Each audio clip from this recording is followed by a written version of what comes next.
Assalamualaikum warahmatullahi wabarakatuh. Bertemu kembali dengan saya Bapak Heru di channel Edukasi. Di sini saya akan menjelaskan bagaimana tutorial menggunakan Microsoft Excel, membuat lembar kerja sederhana, menggunakan fungsi statistik, mencari peringkat dan rumus logika. Nah, langkah-langkah yang harus kita ikuti di dalam membuka Microsoft Excel pertama yaitu dengan cara klik Start, kemudian pilih All Program, kemudian pilih Microsoft Excel dan akan terbuka jendela Microsoft Excel seperti ini. Nah, kemudian setelah seperti ini, ya, jendela tersebut sudah terbuka, barulah kita membuat lembar kerja tersebut ya sesuai dengan yang diperintahkan. Misalkan di sini kita akan membuat yang namanya daftar nilai. Contoh di sini kita daftar nilai kelas 9. Ya, kemudian nama sekolah kita ketik, kemudian tahun pelajaran kita ketik seperti biasa saja. Nanti kita atur sedemikian rupa setelah beres dalam pengetikan tersebut. Ya, kita ketik di sel A1, A2, A3 yaitu untuk judul, kemudian di A5 kita ketik nomor, kemudian di kolom B kita ketik nama, kemudian di kolom C nilai, di C 6 nya 1, terus D 2, E 3, F 4 ya. Kemudian di G 5 nya kita ketik nilai jumlah nilai, kemudian di kolom H 5 kita ketik nilai rata-rata, dan kemudian kita ketik di I5 yaitu peringkat. Nanti kita akan belajar bagaimana caranya menggunakan rumus-rumus untuk mencari peringkat dan keterangan lulus dan tidak lulus. Nah, setelah kita buat, sesuaikan dengan kebutuhan yang akan kita gunakan di dalam lembar kerja tersebut. Seperti nomor kita perkecil, nama kita perbesar karena memang untuk nama itu biasanya panjang. Nah, sekarang kita cara-cara merapikan. Contoh, nomor kita gabungkan dua sel ya. Kemudian menggunakan merge and center dan middle, sama semuanya nama juga kita gabungkan dua sel tersebut. Nah, baru untuk nilai kita gabungkan ada 4 kolom ya, menggunakan merge and center sama ya. Untuk dirapikan berarti menggunakan center supaya ada di tengah ya. Setelah itu kita atur nilai tersebut, ada 4 nilai, kita samakan kolomnya menggunakan format cell. Kemudian G ya, jumlah nilai kita rapihkan kembali seperti tadi menggunakan merge and center dan middle supaya ada di tengah ya. Kemudian merge and center untuk peringkat juga, middle elegant. Kemudian sama yang terakhir adalah kolom keterangan ya, kita samakan ya, jadi digabung dengan menggunakan merge and center di antara dua sel tersebut ya, kita sesuaikan kebutuhannya. Kemudian untuk judul ya, supaya ada di tengah ya, kita gabungkan beberapa sel kemudian menggunakan merge and center. Yang keduanya sama ya, kita gabungkan juga menggunakan merge and center supaya ada di tengah ya. Supaya kita lebih tebal, kita pertebal dengan menggunakan bold. Nah, ini udah dipertebal. Kemudian barulah kita beri garis dari tabel tersebut. Walaupun di Microsoft Excel itu seperti ada garis-garisnya, tetap ya sebetulnya harus ditambah bordernya. Nah, kita blok sampai 15 nomor, kemudian pilih border, kemudian bottom border, kemudian pilih all border. Nah, di sini jadi kelihatan garisnya ya. Nah, ini adalah lembar kerja Microsoft Excel yang sudah kita buat. Setelah itu kita akan membuat yang namanya penomoran secara otomatis. Kita ketik angka 1 dan 2, kemudian arahkan kursornya di situ di sudut ya sampai angka 15 ditarik, di copy ke bawah. Kemudian ketik nama, sesuaikan nama-namanya yang ada di perintah. Ya, contoh misalkan sini Asep dan seterusnya, kita ketik dulu semuanya nama-nama ya, siapa aja. Kita mengetiknya mengetik namanya secara acak. Kenapa secara acak? Nanti kita ada cara-cara bagaimana caranya mengurutkan alfabet dari A sampai Z ya, sehingga nanti kelihatan huruf A itu siapa aja, huruf B siapa aja, dan seterusnya. Kita ketik dulu cara-caranya semuanya sampai angka 15 ya, 15 orang kita contohnya. Jangan terlalu banyak. Kita ketik saja nama-namanya bermacam-macam, ada yang di A, B, ada yang di nama di C ya. Walaupun acak nanti kita urutkan. Kita ketik dulu, silakan diperhatikan semuanya. Ya, kita ketik sampai angka 15. Sini Siti Nurjana ya, sedikit lagi sampai 15 kita ketik. Siti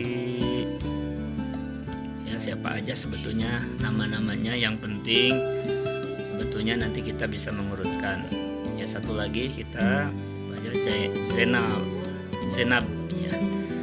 Nah, kemudian kita akan mengurutkan bagaimana caranya supaya alfabet. Nah, kita klik, kemudian pilih short ya, kostum short, pilih kostum short, kemudian yang dilihat kolom B karena kita mengetik nama itu di kolom B alfabet. Nah, sehingga nama-nama tersebut menjadi urut ya, menjadi urut dari A sampai Z. Nah, itu cara-caranya atau langkah-langkahnya ya, yang perlu kalian ketahui supaya gampang untuk mencari nama-nama tersebut. Kemudian kita ketikkan nama-nama atau misalkan nilai-nilai ya, ini contoh. Sebetulnya nilai-nilai juga kita ketik berapa saja. Yang intinya nanti kita bisa bagaimana caranya membuat rumus fungsi statistik ya, seperti jumlah nilai, nilai rata-rata, peringkat. Kemudian nanti kita akan mencoba bagaimana caranya menggunakan rumus logika di keterangan lulus dan tidak lulus.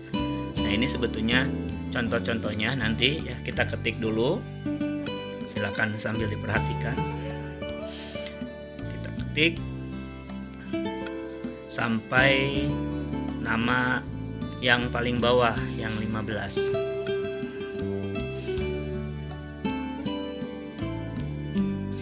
Ya, kita ketik dulu aja.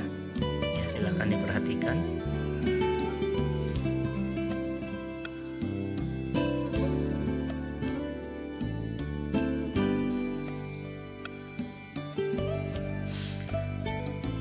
Nah, contoh ini sudah beres diketik ya. Baru kita akan mencoba untuk mencari jumlah nilai dengan menggunakan rumus-rumus fungsi statistik. Di situ ada rumus fungsi statistik itu sum untuk mencari jumlah ya, average untuk mencari nilai rata-rata, min mencari nilai terkecil, max mencari nilai terbesar ya, con mencari jumlah data dan seterusnya. Nah, contoh kita akan mencoba mencari jumlah nilai ya pada sel G7. Sama dengan kita ketik sum buka kurung. Nah, kita akan mencoba dari mana kita akan menjumlahkan, yaitu dari C7 sampai F7. Nah, tanda yang sampai biasanya di Microsoft Excel itu ditandai dengan titik 2 ya. Itu.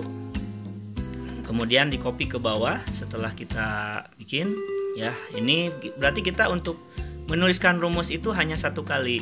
Untuk ke bawahnya kita tinggal copy. Nah, yang kedua ya, soal yang kedua yaitu nilai rata-rata.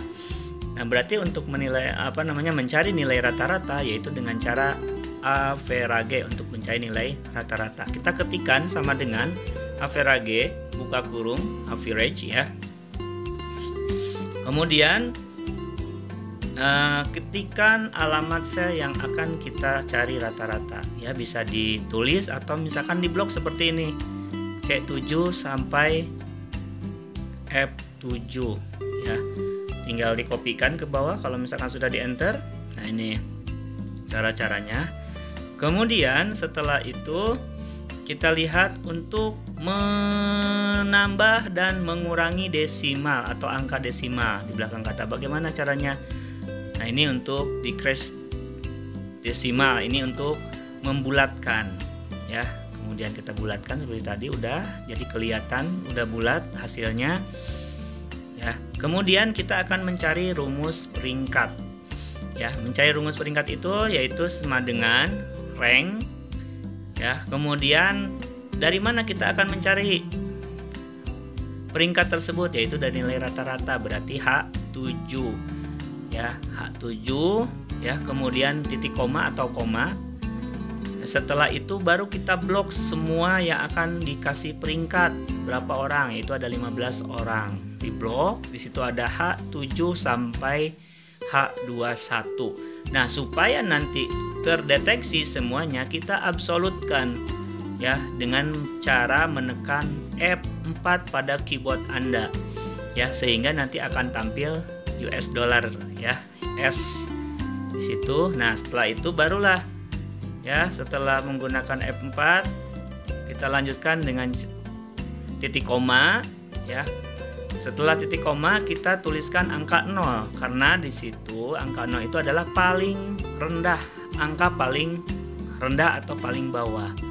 Setelah itu di enter, kemudian kita copy ke bawah dan akan kelihatan peringkat 1 sampai peringkat 15. Nah, itu siapa yang peringkat ke-15 ya, siapa yang peringkat ke-1. Nah, itu bisa kelihatan. Kemudian yang terakhir kita akan mencoba yang namanya menggunakan rumus logika if ya. Kita lihat soal di samping. Jika nilai rata-rata di atas 75 maka keterangannya lulus, dan jika nilai rata-rata di bawah 75 maka keterangannya tidak lulus. Nah, bagaimana caranya kita bisa menerjemahkan bahasa soal ke dalam bahasa rumus? Nah, kita ketikkan. Jika itu dalam bahasa Inggris if, kita ketikkan sama dengan if ya. Kemudian nilai rata-rata. Nah, nilai rata-rata itu ada pada alamat sel H7 ya. Berarti H7 di atas berarti lebih besar sama dengan 75. Maka keterangannya lulus, titik koma, kemudian tanda kutip lulus. Nah, setelah itu yang di bawahnya, karena kita hanya 2 soal, berarti tidak usah yang namanya menuliskan rumus yang panjang. Berarti selain itu kita ketikkan tidak lulus. Nggak usah menggunakan rumus yang panjang. Sebetulnya bisa juga kita mengetikkan rumus yang panjang. Setelah itu kita enter. Kemudian barulah kita copy rumus tersebut. Ya, kita lihat di atas, nah rumusnya seperti itu. Bisa kalian perhatikan ya, ada pada formula bar di atas. Nah, kemudian kita arahkan kursornya dan copy rumus ke bawah. Nah, sehingga kelihatan siapa yang lulus, siapa yang tidak lulus ya. Nah, itu adalah langkah-langkah bagaimana caranya kita menggunakan yang namanya rumus-rumus fungsi statistik, rumus rank, dan rumus logika. Terima kasih, selamat mencoba.